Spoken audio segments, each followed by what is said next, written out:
Hello and welcome to another wonderful episode of the New York City Category Theory Seminar. And today we're going to hear from Jean-Pierre Marquis talking about Hom, Sweet Hom. Great title, but anyways, take it away.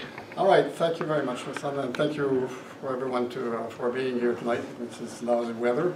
It's always a pleasure to be here. I want to say a few things before I start to talk. First thing, I'm not a mathematician, so you probably know more about I do about the whole mathematical part I'm going to talk about.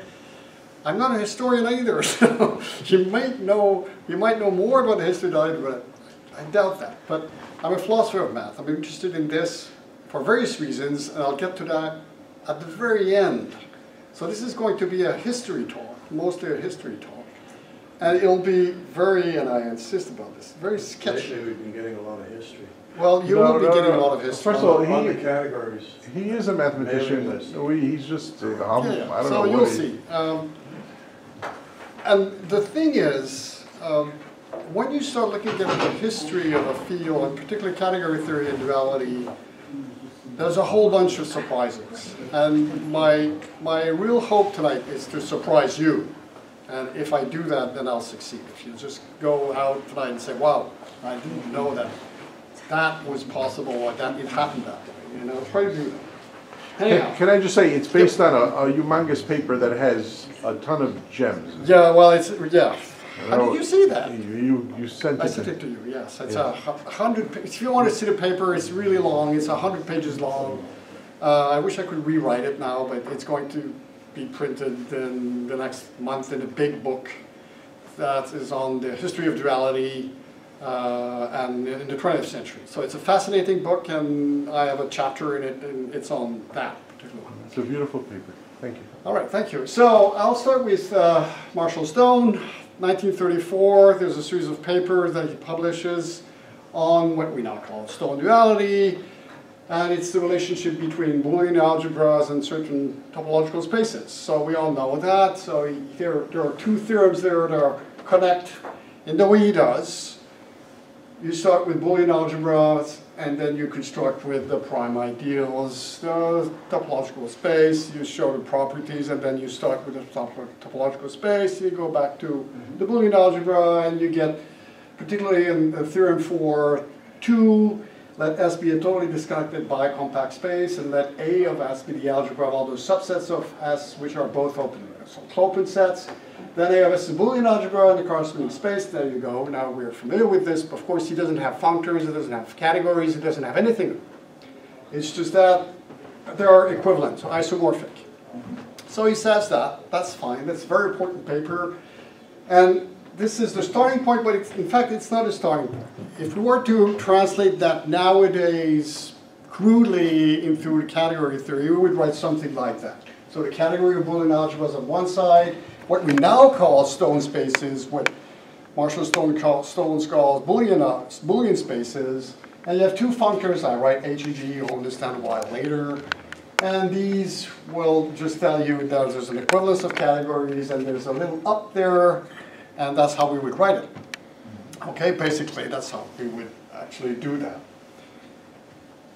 Well, if you look at the literature as to how category theorists came about to write it down, at some point, I'll get to that, you see something like that. So this is from John Stone's book, Stone Spaces. And I just picked this part where you have this diagram on top. So you have two abstract categories, two functors. They're adjoint to one another. They're overset. This is crucial. Okay, so it's concrete categories. They're forgetful functors. They have adjoints. And then there are some things going on. And here's one lemma that is really important in the book. Suppose K is a schizophrenic object. That's the terminology in Stone's book. Of the categories C and D, and let E be D to T. T is the monad on D induced by the adjunction. H, C up to D, and G, D up to C, described above. Suppose further that C has equalizers, and that the forgetful functor C is set as a left adjoint. Then K has a canonical enrichment to its schizophrenic objects C and E. There's a whole lot of stuff there. Okay? But it's all basic category theory. What is a schizophrenic object? I'll get to that. Okay?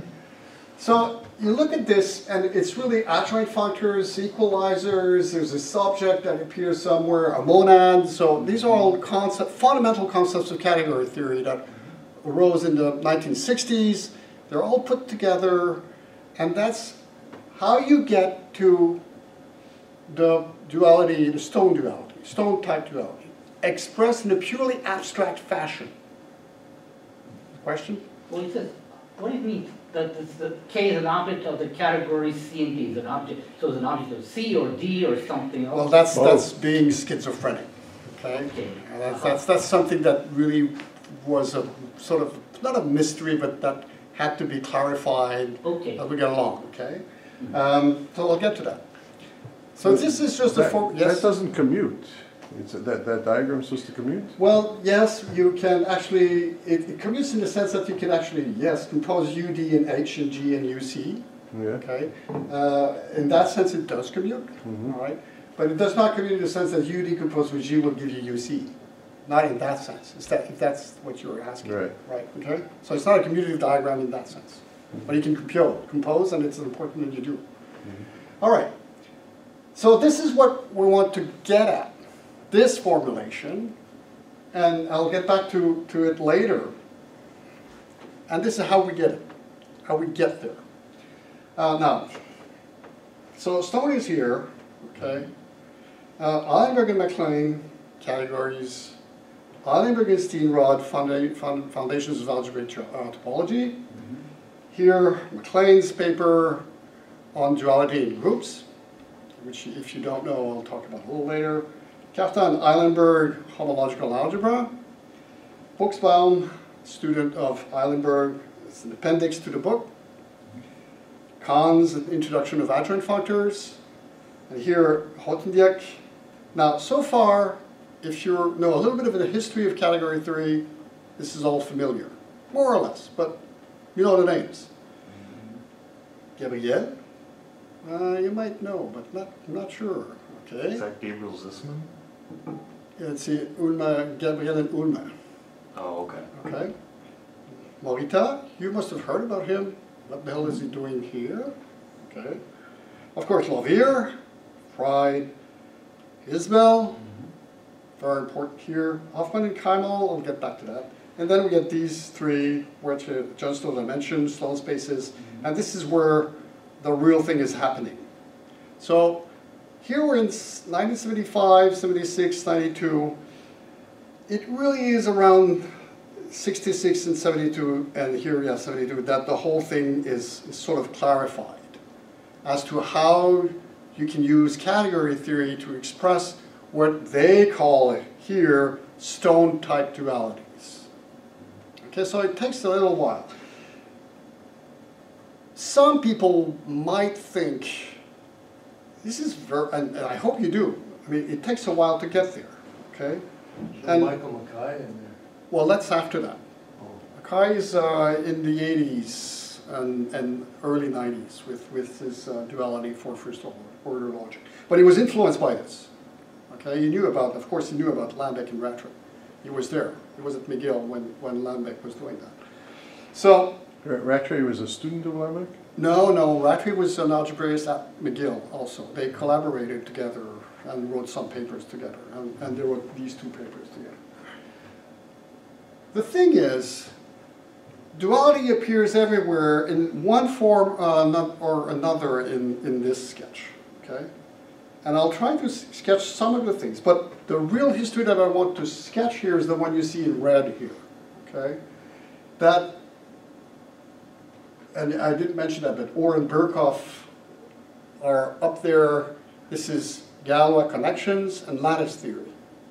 But notice immediately that although there's a line to MacLean in his paper in 47 and 50, it's only Lavier who actually makes the real, well, that's a bad pun, connection, okay, that in 63. So it takes a while to connect this type of duality here with what's going on in category theory. Are those lines citations? There's, yeah, in some sense they are. They explicitly mention these people in one way or another. But they are connected in various ways also that I'll try to explain as we get along. So what I'll do now is I'll just start and explain to you how duality appears and what role it plays in some of these places. But I'll start with these guys, okay? And then I'll come back to these lines and I'll try to show you the shifts that happens in these times. So Eilenberg and MacLean, 1945. I would be curious to ask, where do you think it appears and why do you think they do with a dual category in the original paper? In vector spaces. Yeah, but in their paper on categories. The first example is naturality. That's true, but the dual category. CO. You mean like what example do they first use? No, the definition of the concept. Nowadays, if you take a book on category theory, you have the definition of a category, and then immediately after that, you'll get the definition of the opposite. Okay? Do you think that they do that? Well, not at all. Or they talk about covariant versus contravariant functors. Exactly. Instead. Exactly. So they introduce it very late in their paper. And remember, the notion of a category for Eilenberg and MacLean is an auxiliary concept. It's not a fundamental concept. They need it to define functors, and they need functors to define natural transformations. And so the dual category appears very late in the paper. Very, very late. It appears in two places explicitly. There's this example of the dual vector, but it's just an example, it's not a category. But related categories, the dual category appears in section 5, it's given, I don't tell where, but it's in the second part, it's in section 13 in fact, and also applications to topology, but I will not talk about this one. So the dual category, they use the name, and they give the standard definition, but they use it only for one thing, to get rid of contravariant functors. That's the only reason why they use the dual notion, the dual category, so that all the functors are covariant. And in fact, if you read MacLean after that, he does that systematically in his book, he does that systematically in his papers. You get rid of contravariant functors and you just use the op to do that, okay? That's the only reason why you use it. It doesn't have any other function. It's purely technical. It doesn't have any conceptual content. Now, when you get to Eilenberg and Steenrod, then something changes. Of course, they want to do the foundations of algebraic topology. They're interested in homology and cohomology. And they realize that there's something going on here. And duality does play an interesting role in that context. Here's a quote. Homology theory and cohomology theory are dual to one another. We treat them in parallel. Throughout chapters 1 and 3, each section that treats of homology is accompanied by a section on cohomology. The latter contains no proof. It contains just the list of definitions and theorems dual to those given for homology. The duality between the two theories has only a semi-formal status. It is true that by the use of special coefficient groups, Pontragin has given a strictly formal duality based on his theory of character groups. However, the duality appears to persist without such restriction. So here, note, it's duality in a very standard classical sense, in the sense that if you have one theorem, you reverse something, you get a theorem for free, like you do in projective geometry. So they are aware of that. They are aware also, they are aware of Pontragin's duality. And they are aware that homology and cohomology are related that way. So that has to be clarified because it is semi-formal in their book. So you know that they present axioms for homology theory. And if you reverse them, you get cohomology. And then they explain that starting from cohomology theory, you can construct homology theory by using Pontragin's duality. They just mention that. They don't develop this.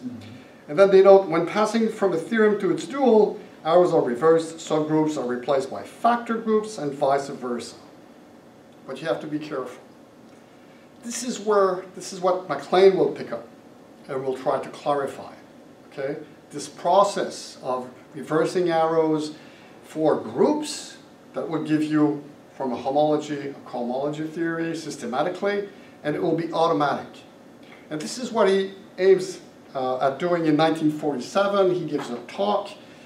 And this paper, the 1947 and 1950 papers, are remembered mostly because that's where you find the first definition of a universal mapping.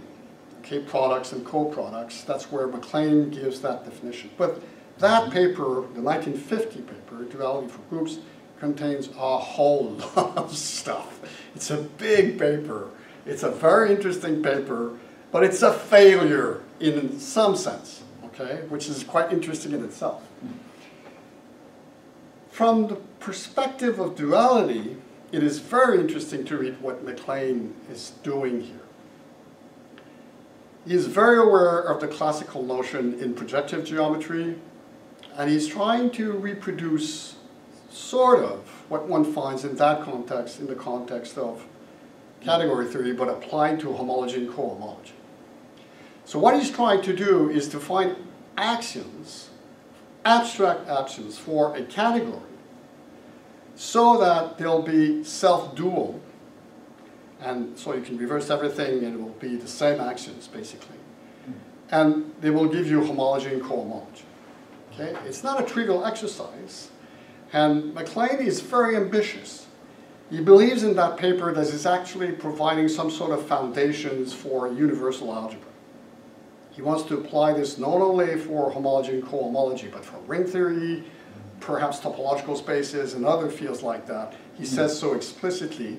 And he has in mind, and this is historically very interesting, he knows about Orr's work, which I mentioned, on lattice theory. And remember that Orr developed lattice theory as a general theory of structures.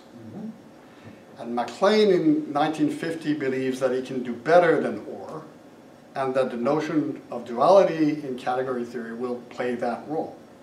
Okay? It's really clear in this paper. The point of view here is meta-mathematical. He is talking about statements in a category, and when you interchange domain and codomain and things systematically, you'll get another statement that will be true again. So it's a meta-mathematical approach. And as I say later on, I'll quote that. You will not find the definition of the dual category in MacLean's paper. It's not even defined. Everything is meta-mathematical in the way he proceeds. And he says this: in these instances, vector spaces, locally compact abelian groups, there's a process of assigning to each object a dual object, and to each transformation a dual transformation, so that functional duality is present. So we know what he has in mind here, okay? And that will come back later. And he says, okay, this is how we understand duality in vector spaces, for instance, in Pontryagin duality. Similarly, the duality of plane projective geometry may be formulated in two ways. So in that case, you have functional duality by assigning to each figure its polar reciprocal with respect to a fixed conic, but also axiomatic, by observing that the axioms for plane projective geometry are invariant under the interchange of point with line. So this is syntactic transformation. Even for discrete abelian groups or for discrete infinite dimensional vector spaces, a functional duality does not exist. We aim to provide an axiomatic duality covering such cases. So this is very interesting, because what we'll find at the end will be something like a functional duality. But MacLean here says, I can't find that.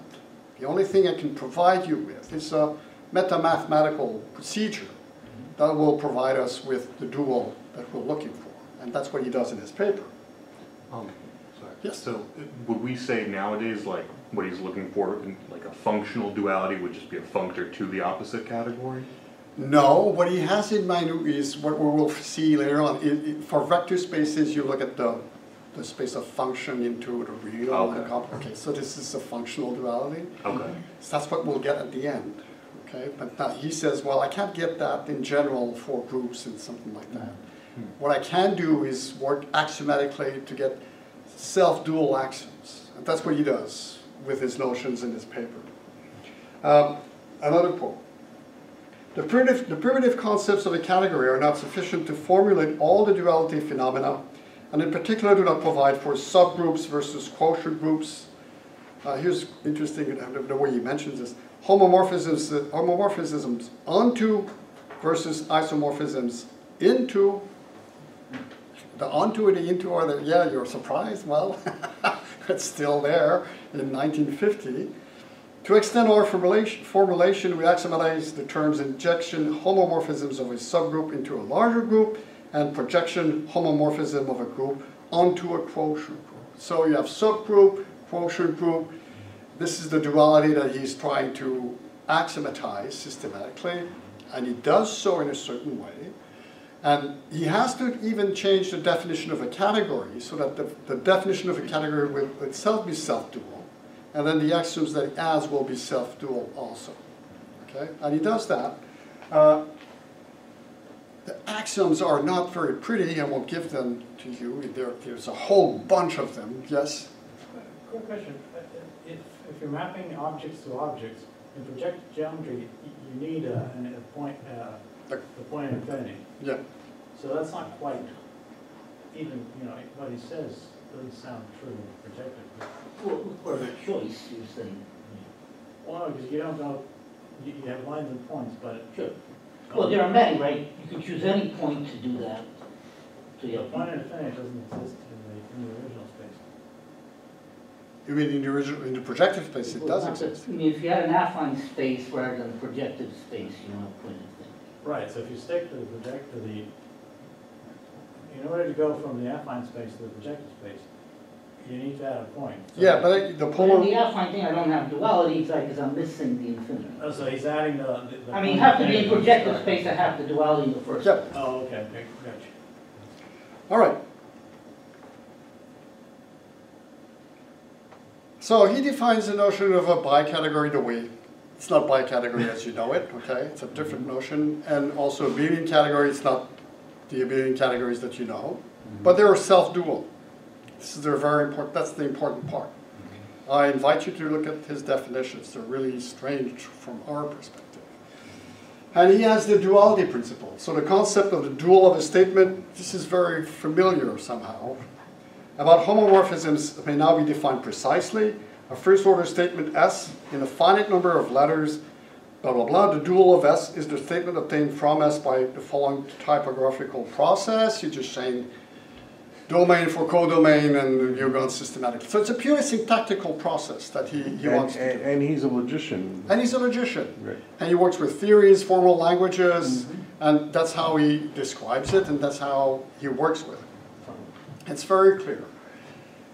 And so now duality is introduced as a concept that you need to clarify how homology and cohomology are related to one another. So it has a new function. It is very important. And it will become even more important later on, clearly, in the years that will follow. So the duality principle is finally formulated. If any statement about a category is deducible from the axioms for a category, the dual statement is likewise deducible. So this is the standard advantage of duality. If you have one theorem, you have one for free. Okay, so that's if you go back to the 19th century, you look at geometry and projective geometry, you have all these books where you have these tables. And you have on one side one theorem, and you have the dual theorem on the other side. And you have whole books that are filled that way by projective geometrists. And that's what MacLean is proposing here. We have the same thing. It's sort of automatic. It's 2 for 1. As I mentioned, the notion of the dual of a category is not used at all. And he applies that to the category of groups. Okay? The whole paper is very bizarre in some ways, but it's very interesting from an historical point of view. It's also very influential. So if you know about duality in algebraic topology, you know about Ekman and Hilton. And Ekman and Hilton's work was directly influenced by MacLean. So Ekman meets MacLean. MacLean mentions to Ekman, if you look at a concept in the category of group, and you look at a dual concept, you might get a new concept that will be useful And Ekman and Hilton use that systematically in algebraic topology. What's the notion of a cofibration that they introduce that way? Okay, and they introduce a whole bunch of notions by looking at the homotopy theory of the topology, okay, topological spaces. They invented cofibration? Yes, that way. And they invented a whole bunch of concepts by looking at, systematically looking at the dual concept. Wow. And they published a whole bunch of papers from 1966 to 1964. And it's very interesting to see the progression of these papers. At first, it's really ad hoc. So they try a concept, look at the opposite, and then they get results. And by 1962, things have changed. Category theory has become a theory. And now they try to reproduce and reprove certain of their results using the whole machinery. I won't talk about that, okay? But it's very interesting to see how it evolves. There's something missing from you. The textbook Birkhoff and MacLean, that came out in the 30s or the 40s? Good question. I can't remember the exact date. But they do logic in there, and I think they do logic in there, and there's switching ands and ors, truth and false. Yes. Yeah, well, of course, Birkhoff does that also, systematically. I mean, the Boolean stuff, the Morgan's identities and stuff like that, that's duality in logic. That's 19th century stuff. Right, and MacLean, I mean, he wrote about it, so he definitely... Of course, he knows it. Everybody, they know about that. Okay, but he exploits it in the first order logic. That's what he does, and he knows how to do that. But that's basically what he does. Now, I won't go into these, although this is very interesting. But if you look at Buxbaum and Grothendieck, 1957, particularly Grothendieck, if you know the Tohoku paper on elements of homological algebra, if you look at the way he proceeds, he makes sure that the definition of an abelian category is self-dual. And it does, it's absolutely beautiful, particularly if you read Buxbaum and MacLean before. Buxbaum is good. it's not elegant. You read Grothendieck, it is so clean. It's just amazing the way he does it. So you have this very clean definition of an abelian category. And then, of course, AB3, AB4, AB5 are not self-dual. Those you have to be careful. You add one or the other. Perhaps both will be true in a certain category, but you have to be careful. But before that, everything is self-dual. And it's very important. Now, I want to emphasize this, because now we see how we get from categories, functors, and natural transformations as being used as a language in the foundations of algebraic topology, in the foundations or the creations of homological algebra. If you look at Cartan and Eilenberg, they don't even define what a category is. They don't even define what functors are. There's no definition. They just start with the language. And they use the language all along. Okay? They're not interested in category theory. When you get to Grothendieck 57, he opens up with a definition and defines everything that we know now. Monomorphisms, epimorphisms, and limits and co-limits. And he does so systematically. It's the very first systematic presentation where you have also the notion of equivalence of categories. He doesn't use it in the paper, but he defines it, okay, in 57. It's the first place where it is defined in his paper.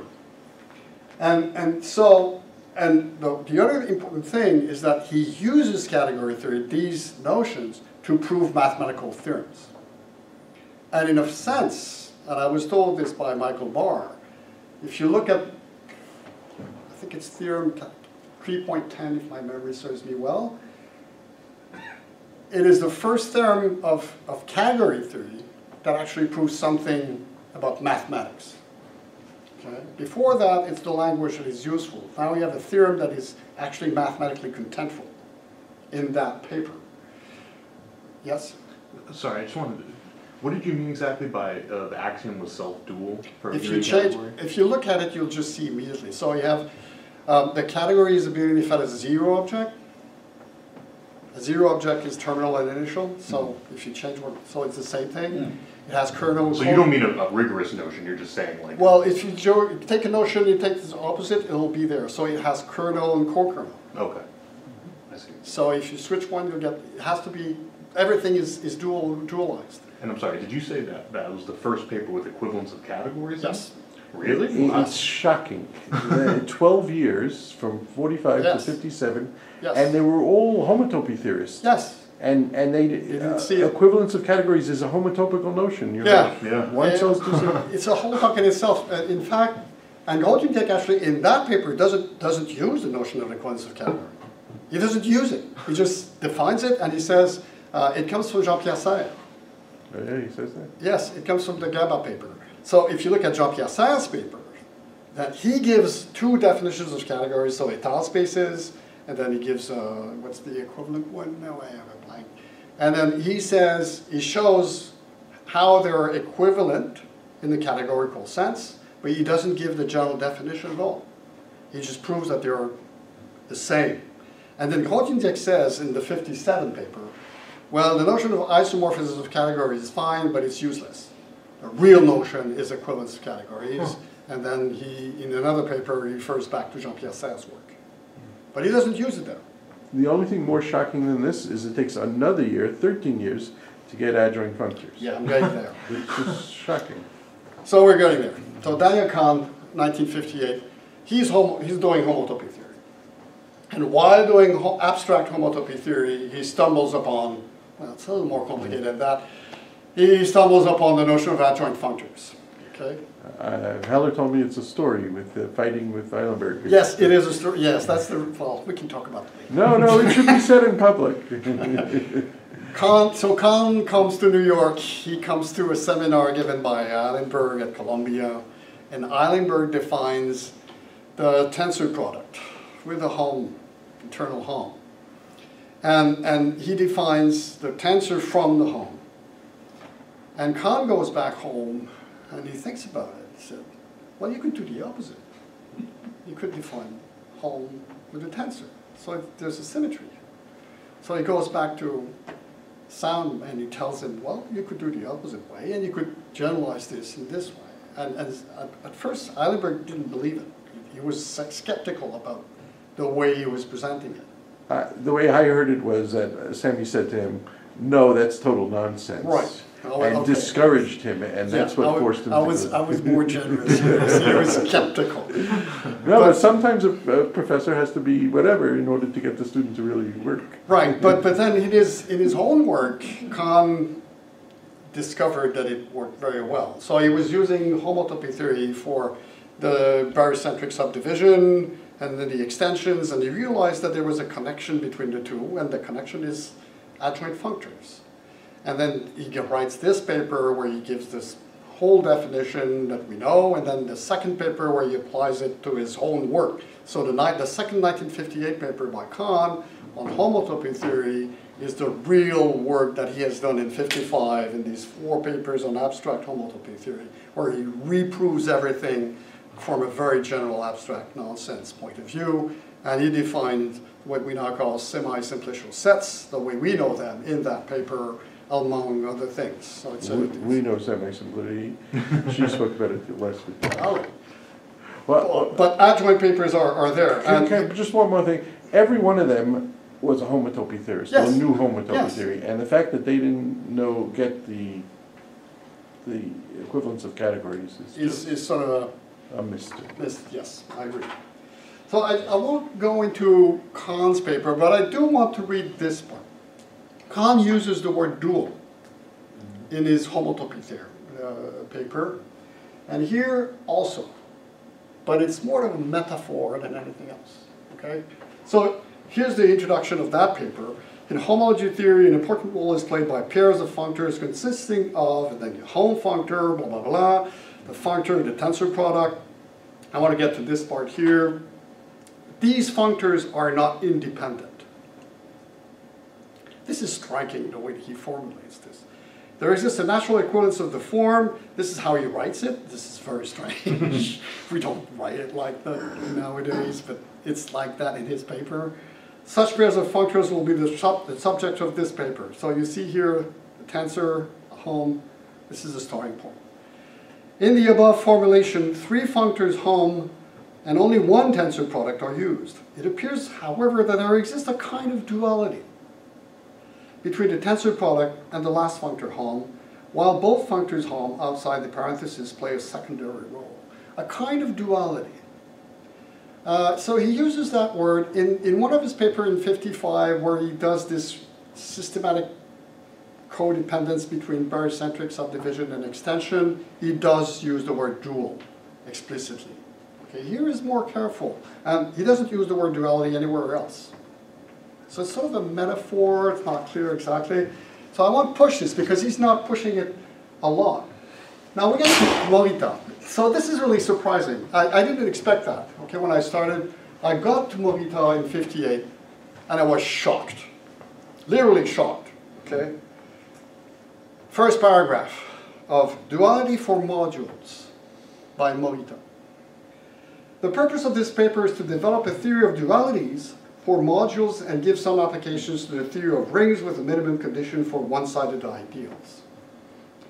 Dualities with which we are concerned are functorial dualities based on the notion of functors in the sense of Eilenberg and MacLean? Where does he get that? And not the axiomatic ones such as discussed by MacLean and Buxbaum? What? Where do you see duality of functors in the sense of Eilenberg and MacLean? I have no idea. And then he goes on with this definition. A functorial duality between categories, modules, MR and MS is given by a pair of functors, D1 and D2, where D1 goes from MR to MS and D2 from MS to MR. They are contravariant functors, such that the covariant functors, the composition is equivalent, isomorphic to the identity, and the other side too, making the usual diagrams commute. Such a pair of functors is called a duality. Sounds more like a conjunction. Does he quote Grothendieck's paper? He doesn't quote anyone. How could he not? Well, did he know Grothendieck's paper? He doesn't mention Grothendieck at all. 58. So that was written before. Perhaps he knew, he quotes Cartan and Eilenberg, so he knew about homological algebra. He might have been in contact with people who knew Grothendieck. I have no clue. There's nothing written anywhere. The most, and also very intriguing is that then he writes another, this was published in a Japanese journal no one read. And then he publishes another paper in 62, which is sort of the same paper but more expanded and everything. And then the word duality is not there. It just disappears. Anyway, it's a solid definition. Sorry? It's a solid definition. It's a solid definition. For once. Yes. But he uses it in his paper. He proves a lot. So he's not interested in category theory. He's interested in module theory. It's Morita. So that's what he does. But he uses categories all along, and he proves various things. It's very cumbersome because he goes back to rings, and he goes to modules, and he uses that all the time. And you get this particular, this thing. So let N be a RS bimodule, and M a left R module, and N prime a right S module. And it gives this definition. The N character module, this is inspired by Pontryagin, clearly, and module theory. The character of M under N is defined by Hom. So are you saying he deserves more credit than he's given? Yes. What are you saying? Yes. Well, I'm not sure. I'll get back to that. So you get the Hom, and then you get the last homomorphism, the pi there. The basic question is, when is this an isomorphism? And then he tries to find conditions to where it is indeed. And when is it? Well, when it's a duality. It's beautiful. But the paper is long, cumbersome, and everything, and he does a lot of stuff, not very well known. And it's taken by Gabriel. So Pierre Gabriel, or Peter Gabriel, not the singer. Peter Gabriel, he's German, but he's also French. So he works in Paris. He works under Jean-Pierre Serre, and he publishes his thesis in 1962. So he had the notion from Serre, not from Grothendieck. Oh, he knows Grothendieck very well. Okay. So Grothendieck he's in the circle of the Bourbaki group and Grothendieck and everything. Gabriel is everywhere at that point. He's a brilliant mathematician. Okay? And in his thesis, so if you look at this thesis, it's like Grothendieck. The first chapter is this introduction to category theory. Okay, very well done. It's very clean. Very. In fact, if you read the review, who wrote the review? I can't remember. But the reviewer says this is an introduction to category theory. It's probably the best introduction you can read thus far. It will become a classic. Well, I don't know about that. And then he goes on, and he wants to apply what he does in his thesis. He uses Grothendieck's notion of abelian categories, and he wants to use that to prove properties of modules. Okay? And so he reproves theorems by Morita, explicitly so. Okay, so this comes from Morita, and he gives a proof. The proofs given by Gabriel are purely conceptual.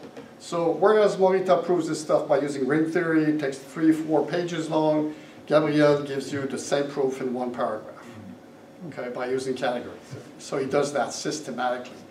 But he also has these theorems. He has 4 theorems that he calls duality theorems. And here you have explicitly the mention that the functor f defines by going to the quotient an equivalence between a category and the dual of the category, blah, blah, blah, blah. And he calls that a duality theorem. And he has 4 of them in his thesis. So he makes the clear connection, and he keeps that very clearly. The surprise is that, and I want to mention that because it is a real surprise. You would think that Grothendieck would have done something about this, or would have used that, and you would find that in his work, in his EGA and SGA. Forget it. It's nowhere to be found. You mean equivalence again? Or? Calling an equivalence of categories a duality, in particular, the basic equivalence between the category of rings and the category of schemes up. It's not called a duality by Grothendieck. It's nowhere, which is a mystery to me. Okay, why? Gabriel does so, without any reservation. And he uses this and he develops this afterward. Now, you see here that I have lost. So this is really, really sad, because he wrote a paper, never published, that turned out to be very, very influential because everybody after that refers to that paper. And it's nowhere to be found. And Gabriel is dead. And I don't know whether there are archives somewhere or if someone has it, but that paper is lost. Even Lavier told me that Gabriel was in Colombia in the mid-60s, and Lavier was in contact with Gabriel. It was very influential, and he told me that that really influenced him a lot, these discussions with Gabriel at that time. So what we get to Lavier. And here, as you probably notice, now you can see these. There's a connection here, and there's a connection here, okay, that is made by Lavier, and it's the first one that appears here, okay? And this is where things click for us, okay, explicitly. 63. It's hard to tell. So in print, Lavier does it in 69.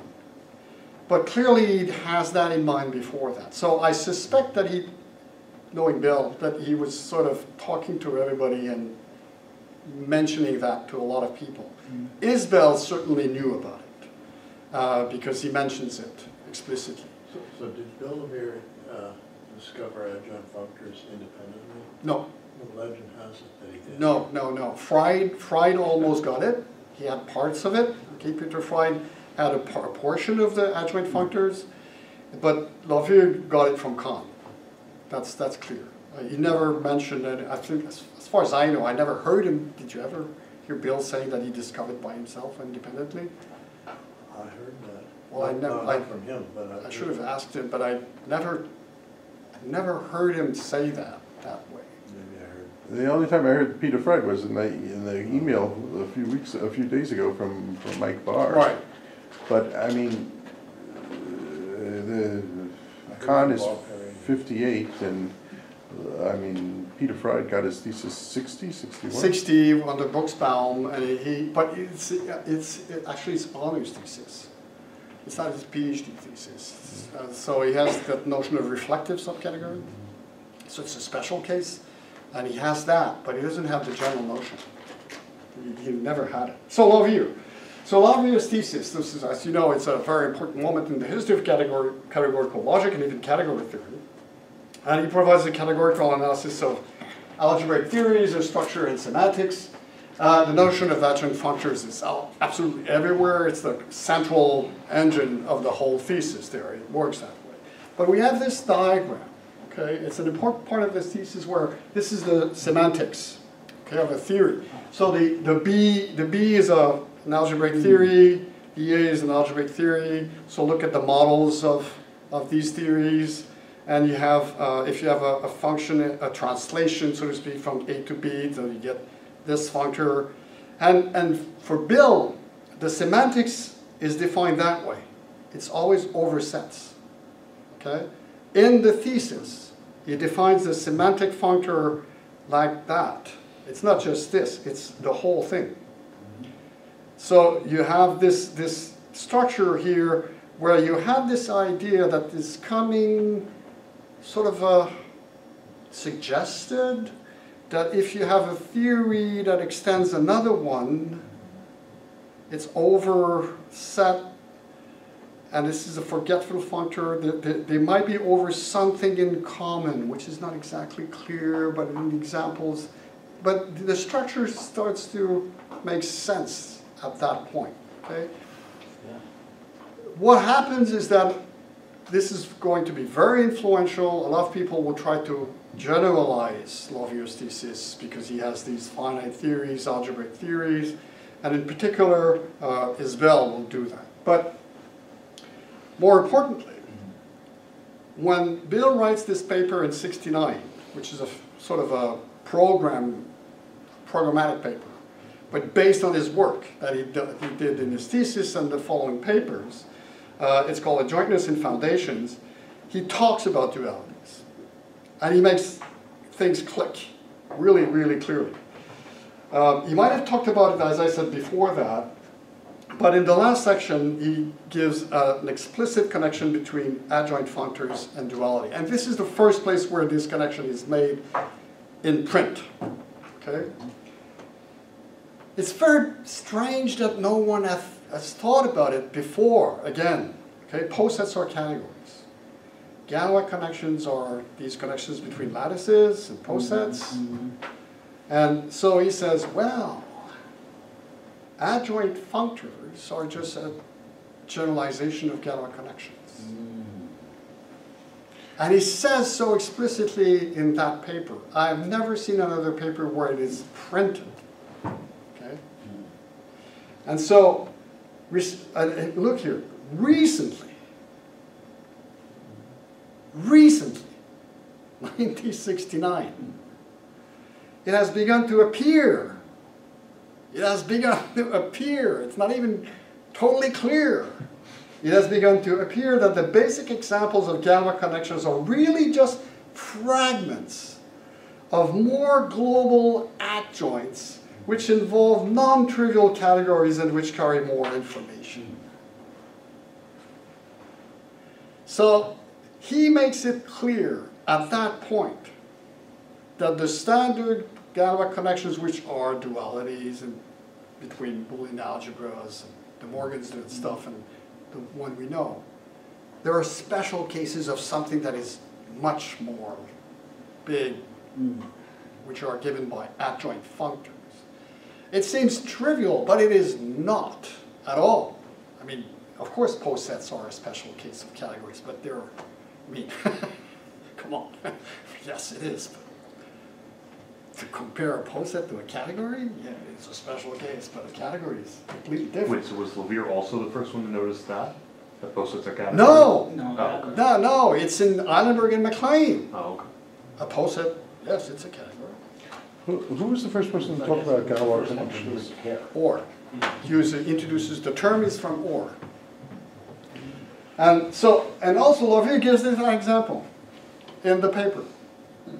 Okay, and he presents that as being a duality. And it's not in Grothendieck, it's in Lavoisier. Okay? But Grothendieck must have seen it after. Of course, but he doesn't talk that way. He doesn't say this is a duality, there's a duality. He doesn't mention that word in that context. He uses dualities everywhere. In Grothendieck, dualities are everywhere, but it's Poincaré duality, it's Verdier duality, it's all these dualities. I mean, he's looking for a certain duality himself to prove the Weil conjectures. But this is not the duality he's looking after. Okay. So, in this sense, Adjoint situation is generalization of the duality in lattice theory. And this is now clear. So, Lavoisier says it, now everybody mentions it. But there's more, there's a lot going on there. Okay? And it will be picked up by Freud and Isbell at that point. Okay? And particularly Isbell. I won't talk about Freud. Now, Freud is interesting. 64 is his book on the building categories, the theory of functors, which we don't use that anymore. It's not a theory of categories, it's a theory of functors. So he does that there. And in 1966 is a very interesting paper. It's a talk he gave in Warsaw. And he talks to logicians. Of course, he's in Poland, so in Poland everybody does logic. So he talks to logicians. He wants to talk to them, tell them about Lavoisier's work and extensions of that. But he's aware that the people in the room are not category theorists, so he's using the standard logician's work and words and wording. And he says so explicitly in the footnote. I wish I could talk more about category theory, but it's too early. People are not ready. But he does that, and he introduces some theorems that are very close to what we're doing, and in Isbell refers to Freud explicitly, saying, I will generalize a result by Freud here. Now, Isbell publishes a series of papers. If you've never read a paper by Isbell, God, it's it's a challenge, let me tell you. I urge you to do so, just for the experience. Harder than Lavoisier? Different. Not the same kind of hard. There's a lot of theorems and proofs in Isbell, but God. And I asked Michael Barr, is it only me or... And he told me, no, it's not you. Isbell is hard to read. But, so he tries to generalize Lavoisier's work, and he does a paper called General Functorial Semantics, where the operations are infinitary, and the categories are large, and he wants to prove theorems that are similar to what Lavoisier's done, but for large categories, and theories that can have infinitary operations. It's really, really difficult, but everything's there. But it's not what he's trying to do. Okay? He's not looking for dualities. He's not looking for stone duality. It's just there. It happens to be a consequence of what he's doing. Did Isbell invent the idea of frame? Yes. The frame? Yes. Yes. Locales and frame. Well, not quite. Not quite. Benabou, Erisman, Benabou, Paper. Oh, yeah, Erisman. Yeah, Erisman is the first one to introduce that, and then it's taken by student Benabou, but also by two other students, Papert and Docker. Yeah, and they published in the late 50s, 1958, so it's something like that. They have very nice papers on frames and topological spaces.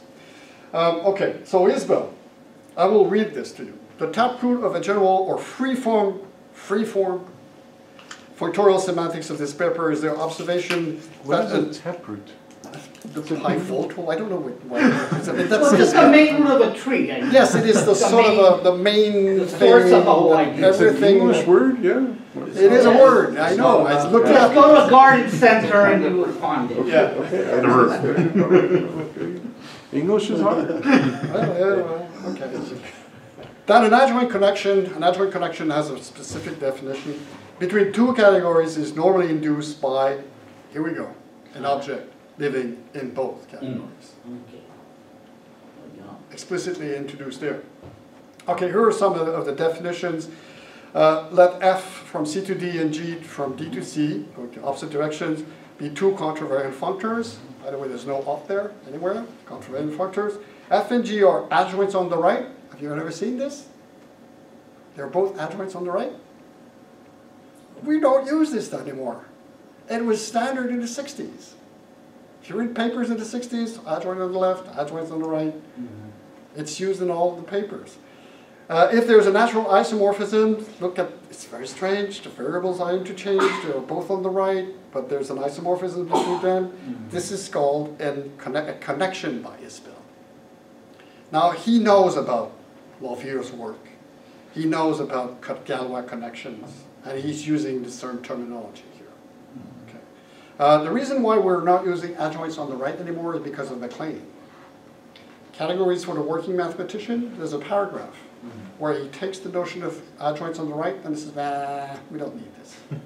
We can just take up, and then we get left and right adjoint, as we already know. In the same way that he says, we don't need contravariant functors.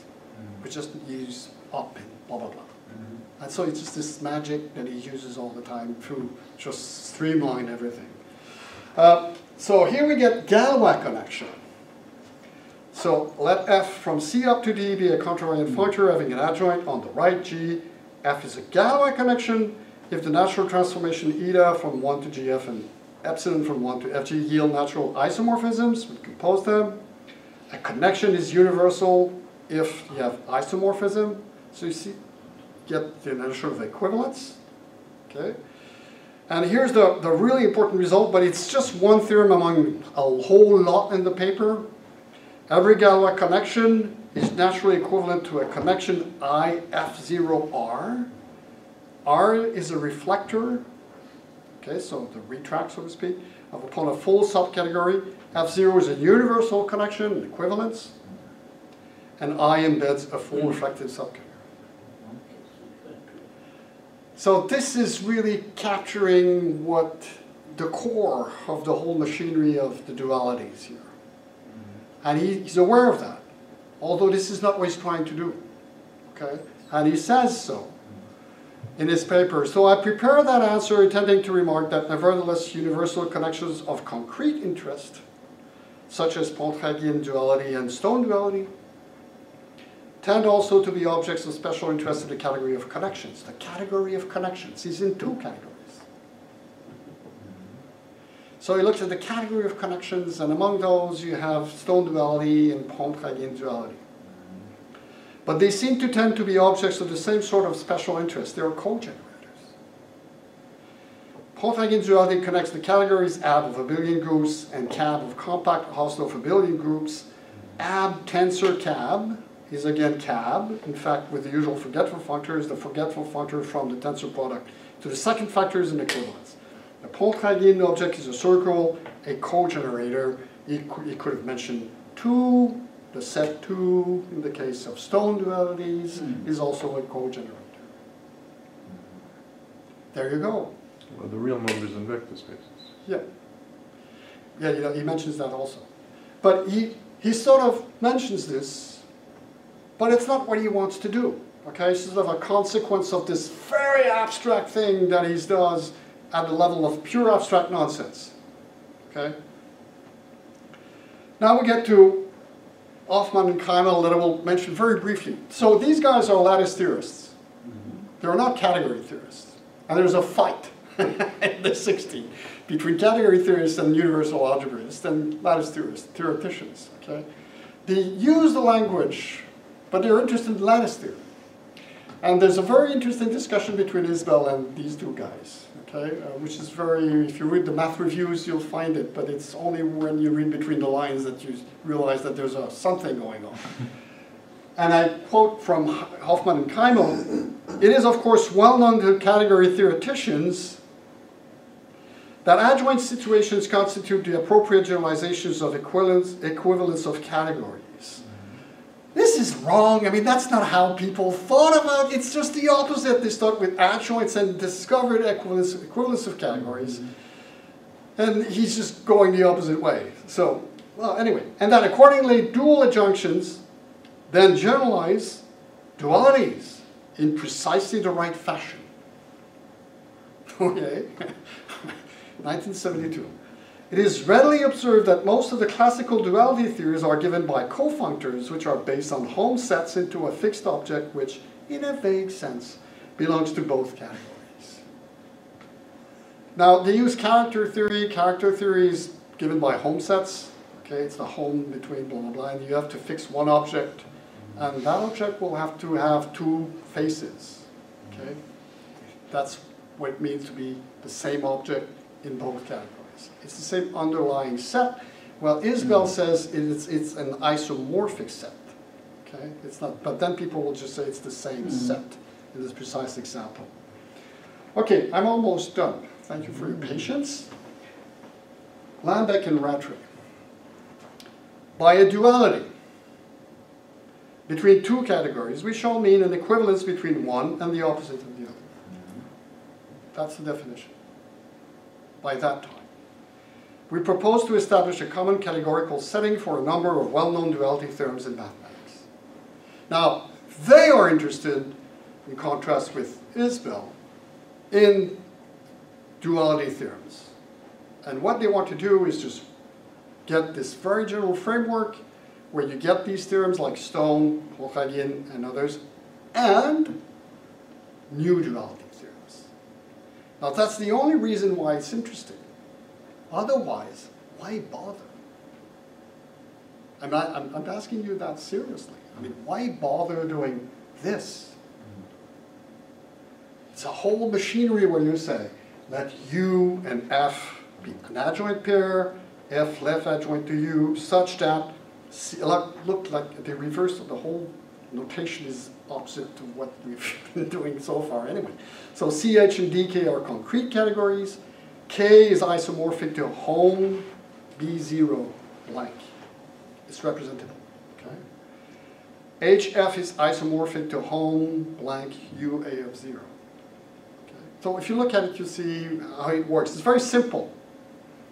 Then you get the results. A whole bunch of isomorphisms between the Hom sets and there are representable functors. So you get representable functors that are represented by some object. Then 2 for x, blah, blah, blah, blah.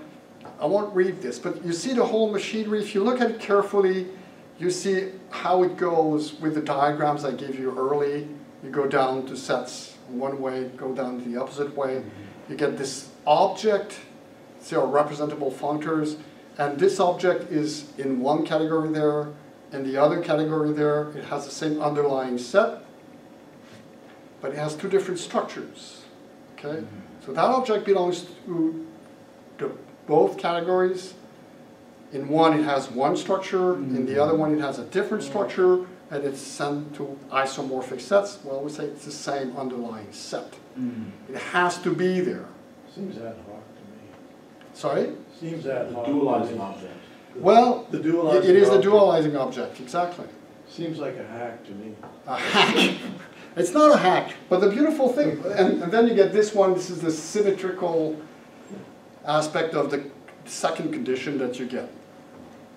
Now you have this whole machinery that is based on adjoint functors, representable functors, and it doesn't mean that if you have that, you'll get a duality automatically. You have to have this duality object. If there's no duality object, then there's nothing that guarantees that there will be one. Okay?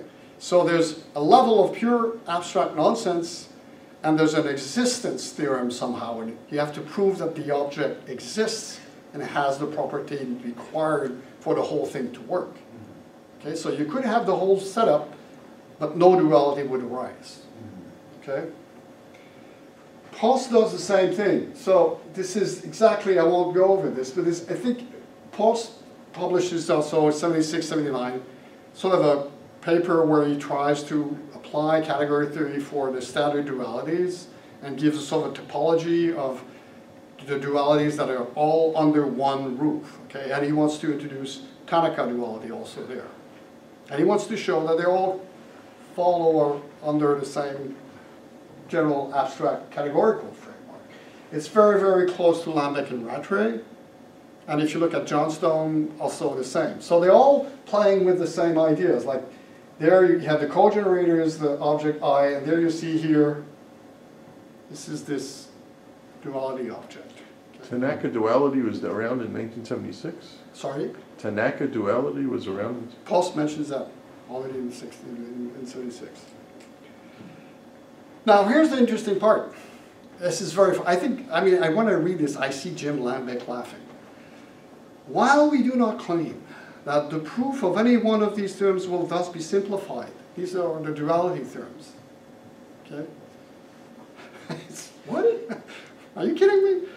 The categorical approach should help the lazy mathematician who is interested in more than one of these classical results. As a byproduct of our machinery, we also obtain some new duality theorems. Well, if you knew Jim Lambeck, you read this and I'm like, God, this is Jim Lambeck. He's so laughing. What's the point? So, unification, fine. If this is only unification, is this a real gain? The real gain is that you have new theorems, new dualities that you couldn't see otherwise. If I want to convince you to do something like that, okay, you have to learn category theory. Why? Because you'll be able to prove all the duality theorems from this big theorem. Well, mind you, it'll take you 6 months to understand all the basic notions, but once you'll understand them, it'll be very easy. But if you look at the classical proofs, they're much simpler. They're simpler than the ones we'll see. This is very strange. If you look at Grothendieck's work, one of the claims that is usually made when you look at Grothendieck's work in algebraic geometry is that it simplifies things. It may, and I think it does, indeed. Going more abstract, in this case, simplifies things. Here, they claim clearly, well, we're not simplifying. Okay? But we're doing something.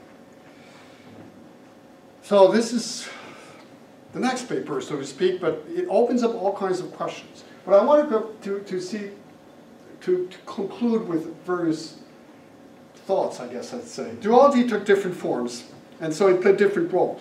So I give you a sketch of how it played in the history of category theory. In the Abelian categories, it was really important. In algebraic topology, it's also very important in Ekman and Hilton, but also in other fields. I didn't talk about star autonomous categories. Michael Barr developed that. It was looking for a dual category also. So the idea of self-dual categories was sort of a engine in the development of category theory itself. Okay, it led to the development of the whole theory in some ways, which is quite interesting. One of the challenges that I have at this point is sort of give a consistent topology of the dualities that one finds in the history of category theory and even now.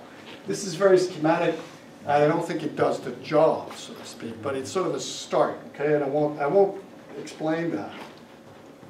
But I do think that what we've seen, or what I've thrown out, is what you see here is that the concrete duality exhibits a productive and systematic, and I think this is conceptually very important, codependence, and I use Kahn's expression here, codependence between concepts of a certain type, algebraic versus geometric, or formal versus contentful or conceptual. This is Lavier, who does say that there's a duality between formal and conceptual in his paper. But to me, the main idea is the codependence, which was at the root of Kahn's question about adjoint functors, because in Eilenberg's mind, the tensor product was the prime concept. It was the most important concept. Then you define the other one from that. It's this idea that there's a hierarchy of concepts more primitive than others, and you build from that. If you work with adjoint functors, it's flat. They're codependent. And they arise in a certain manner. There's also an order of organization, I'd say. They appear in a certain way, but it's not the same structure or ways of thinking. It is also productive. Well, otherwise, what's the point? Okay, I want to repeat that. You have to produce new mathematics, otherwise there's no gained, except perhaps an explanation. And that's an interesting idea. Okay, and Sherwin MacLean and others, and even Marquis, there's this idea that if you go up in abstraction, what you get is an understanding of classical results. And in some way you explain something. What does that mean is left open to the reader. What does it mean to understand something this way? And of course, nowadays it's a big question. If you think about Lean and the formal mathematics, and the role it plays nowadays in the debate up here at Columbia with Michael Harris and the others on that particular point. Now, the idea is that going conceptual allows you to understand the results. Is it clear in this case that by going up to Johnstone or Lambeck and Rattray that you understand or explain stone duality? What does that mean precisely? Well, that's another paper that has to be developed. But that certainly is one of the motivation that was behind that work, that it allows us to understand better certain things that otherwise seem to pop up sort of by accident. And this is a very important point. Even Marquis underlies this in his paper, saying, well, if you look at certain constructions by a very, very astute mathematician, it seems that you have to be very, very intelligent to do this. Why? Well, wait a minute. If you understand the structures that are underneath those, we can actually reconstruct the result and prove it from the abstract structures without having to go through this very contrite construction that seems to be relying on ingenuity.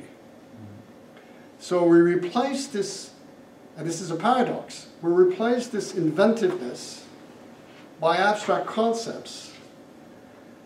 They give us sort of a standard proof from the abstract structures and allow us to understand why the result holds. But at the same time, we have this situation where the formal proofs that we get seem to have, in the end, lost the understanding. You know what I mean? I haven't expressed this very clearly, I'm afraid, but I was trying to say something that made sense, but I'm sure I did. Anyway, that was too long. Sorry about that. Thank you very much.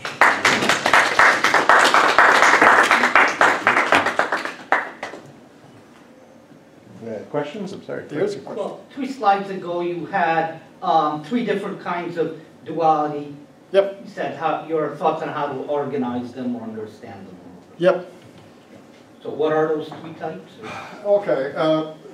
If you read them, you'll probably guess what I mean. So the first one, axiomatic duality, is the one we find in projective geometry, but also in MacLean. Okay, and in Grothendieck also in some sense. The morphism-based duality, this is also MacLean, but it's more Hilton and Ekman and Hilton, where you try to look at the concept and you reverse the arrows and you try to see whether that gives you a productive concept, a concept that makes sense. There's actually a paper by Jean-Pierre May, what's his first name? The algebraic topologist in Chicago. Peter May. I'm a lead advisor. Right, exactly. Well, he has a paper in which he plays with this. He has a theorem that he proves, and then he says, and this is very unusual, if you reverse everything, you get exactly the same proof that works for the for the opposite concept. Okay, this is very beautiful. I mean, it works that exactly the same proof will do the work. Okay, by reversing everything. So this is the morphism-based duality. Okay. Then the functorial dualities is the last one that we have here. Of course, it's far from being everything. Okay, in algebraic topology, they talk about strong duality. in certain papers, and then you have all the Poincaré duality and the others, Verdi duality, and all the other dualities that we know and love. They don't fit here, and I don't know where they fit, basically. And no one has a clear topology of what's going on. I don't know whether one can give a general definition of what duality is at large. I mean, it doesn't make any sense. Yes? Well, I was just going to mention the work of relatively recent work of Rory Lucian Wright. Unfortunately, a lot of that I think is not published. He's got a couple papers on abstract functional analysis. Some of it is just in conference talks where he developed a very wide-ranging theory of categorical duality on distributions and measures. Okay. I remember he drew on a chalkboard a table of something like 14 different types of duality that fit in his definition. So it was pretty cool, and you might be interested in looking at that. Yeah, well, Marquis has also a notion of duality, and also it comes from, what's his name? The guy who was in Strasbourg, the field medalist in 1950 with Dieudonné. He was working in functional analysis. Ah, come on. Grundig. No, before Luther. Dieudonné and what's his name? I forget now. This is silly. I just want to say, Atiyah has a paper called Duality in Mathematics and Physics. Yes. But he has nothing formal to show. No. He just a lot of different examples. Rory's are all of the form I was just going to mention because I realized I forgot, with the functors, the dualizing object that he discussed. So it's very much not just examples, but he's got like a template within that field, that setup at least. Well, the Russian school, Yeah. we should mention this. So I don't know whether you know this, but in the early 1960s, there was a very lively Russian schools in category theory. And they published a whole series of papers where they talk about duality functors. And so in functional analysis. And so they have various results that I haven't looked at because I couldn't get hold of the papers. They're all in Russians anyway. But it was very, very lively, and MacLean refers to those papers in the early 60s. And he refers also to his papers about a Japanese school in the late 50s and early 60s. And we've seen Morita there, and he mentions Morita in his paper, where although he doesn't give the reference.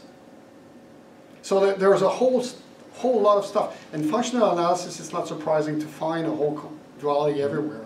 And Grothendieck was aware of that, surely, because of his work in functional analysis. Yes. But he doesn't use that terminology, which is very surprising. Gelfand's later than the 1950s, right? You weren't thinking of Gelfand. Yeah. Gelfand is referred to also, but the Russian school is after Gelfand. But Gelfand is also writing papers with those people in the early 60s. Who was I'm sorry, any other questions? Who was the first person to realize that, given any adjoint functors, there's a subcategories where equivalent? I assume Levere. No, I think it's Isbell. It's in Levere's thesis, I think. You have these. It's very, yes. but I don't think Bills really captures this in a systematic fashion. I mentioned this diagram, but also the results are sort of, it's in Levere. One would say that. One could say that. You could probably find it. But it's not a theorem.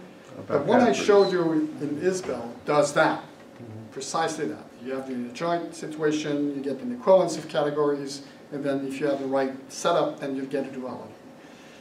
He does that. But it's just a one theorem among all the others. And then Lambic and Rattray and Post, then they do it very systematically. Very, very clearly. So in the 60s, it was in the air, so to speak. People could see it, could use it. They had the machinery and the concepts to actually organize and prove things. But Bill is interested in certain things. It's only one part of his thesis. He has other chapters who's interested in category of categories, the category of sets, and this. And then Isbell is really doing it, and he does see the duality, the standard dualities. I mentioned that. He does see stone dualities as a consequence, and he does see Pontiac-Again duality as a consequence. He mentions that. But he doesn't say, perhaps there's more, perhaps like he does see there's a whole machinery at work there, and he describes it. What about the thing they call Isbell duality? That's it. Okay. That's precisely it. When you have this object, the dualizing object, it comes from Isbell. That's why they're using it. But it's a beautiful thing. You have adjoint functors on top, and then you have equivalent categories. And then if you take skeletal categories of equivalent categories, you get isomorphism. Isomorphism, yes. No, it is beautiful. I mean, it's really remarkable that you have that, in a sense. But then again, I mean,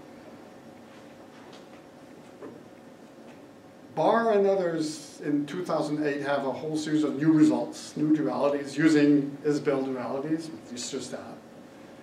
Mackay was inspired by that, but in a sort of an analogy. I mean, Mackay was saying, okay, so you have the object 2 that plays this role for propositional logic.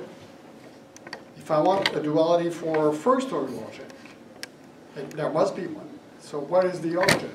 It's the category of sets. So let's see if I can prove a duality theorem for first-order logic by using the category of sets.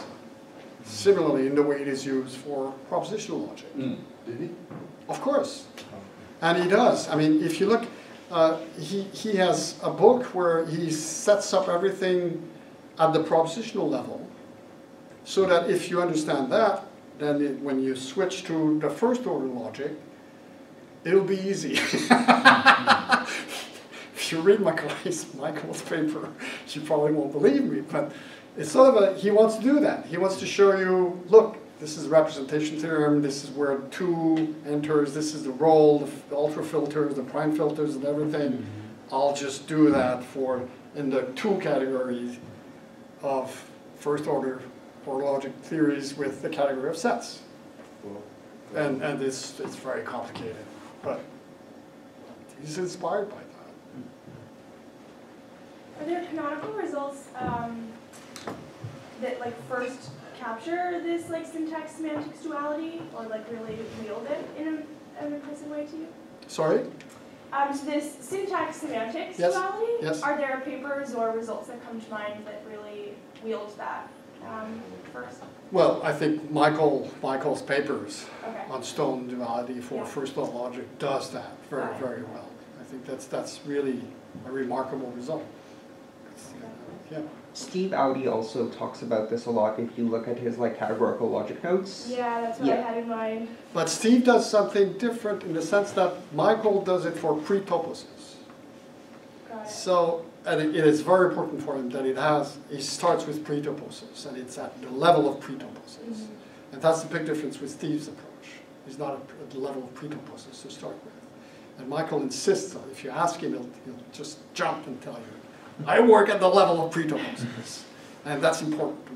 Whereas what level does Steve work on? Just toposes. Why is it important to work with pre-toposes? That's a tough question. But everything, if you read his book with Gonzalo on first order logic, they really believe that that's where the whole thing starts, basically. The first order categorical logic starts at the level of pre-toposes. There's an example of something like this. Here, an example, here's an important thing that's a pre-topos, not a topos, which you would miss if you didn't do this. Right, I guess, thank you. Is there a nice example of a pre-topos instead of topos? I can't tell you, but I think it's very important to them at least, but they have reasons. And it's linked to Grothendieck's work also. There's some really place nice pre-toposes have in Grothendieck's work. There's some really nice notes by Jacob Lurie about categorical logic that mention pre-topoi and then all these things. I don't know about that particular question. No, by the way, in their case, when they say pre-topos, what do they mean? Is a category that has, what, and what doesn't it have that tuples have? What is it miss? It doesn't have everything, of course. I mean, this is trivial, but what is it? I can't remember now. Okay, sorry. Look it up. That's look it up. But it really is. Co-products? I don't know. I can't remember now. Okay. But it's conceptually significant that it has to start at that level. Does he get the folds come into this? Is this part of the folds? Not at that point. No. So that's also part of another duality theory? In folds? Yeah. Not that I know of. Folds is a different thing altogether. It's aiming at, it's going elsewhere. Can I ask what your motivation for this project was? My motivation Yeah. for this project was? That's a good question. There were many motivations for this project. One of which was really why the term duality was used in this context, and in what sense it was used in different contexts, and how did we recover the standard sense that goes back to the 19th century through lattice theory and then the stone type duality. So to me that was a starting point. So if we know logic, we know about the duality in logic, the duality principle. That's clear. If you do a little bit of lattice theory, Galois connections are clear also. So that was fine. And then the opposite, sometimes we talk about the opposite category, not the dual category. There's no big difference there. So it's not as if the notion of a dual category was really capturing something very significant. But then at some point, here, something happens. Duality comes back in the picture, in a certain sense. And I was really intrigued by this progression and how historically it happened. It wasn't clear at the beginning, and I was surprised to find out that's how it happened. There's a paper by Kinemori, he's a logician, and he has this paper where he shows that this simple concept of an empty set or a singleton set or a set, that it took them years and years to disentangle all these notions, and it's what's totally obvious to us now what took decades to understand. And same thing here. I mean, what's totally obvious now took them from 45 pretty much till 82 to really get the clear picture. The same thing with the notion of homeomorphism. I mean, Fréchet has a notion of homeomorphisms early on, but he's the only one. If you read topologists at that time, they are confused between homeomorphisms and continuous functions that are onto, and it takes a while, and it's really Bourbaki who really says, okay, now we know. Here's the notion of homeomorphism.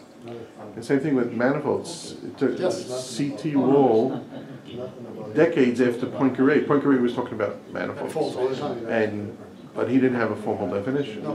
Wait, you're saying Wall came up with something? I think he was the first one to come up with the notion of atlas and things like that. Oh, really? I think so. We shouldn't say it enough. But